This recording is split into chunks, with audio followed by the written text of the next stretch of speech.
দর্শক বন্ধুরা, যাদের বাড়িতে ভালো জাতের আম হয় না, অর্থাৎ আনাচকোনাচে অনেক ধরনের আমাদের দেশীয় ভ্যারাইটির গাছ আছে যেগুলিতে ভালো ফল হচ্ছে না, তো সেগুলিকে চাইলে আপনারা আমার মতো করে গ্রাফটিং করে জাত পরিবর্তন করতে পারেন। তো আমি একই গাছে মাল্টি গ্রাফটিং করেছি।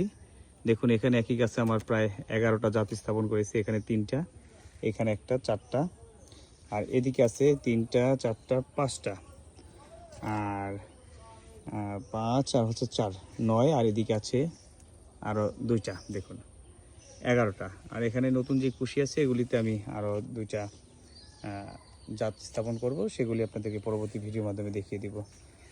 তো ঠিক আছে, ভালো থাকুন। আপনারা চাইলে এভাবে আপনাদের বাড়ির খারাপ জাতের আম গাছকে আপনারা ভালো জাতে রূপান্তর করতে পারেন গ্রাফটিংয়ের মাধ্যমে।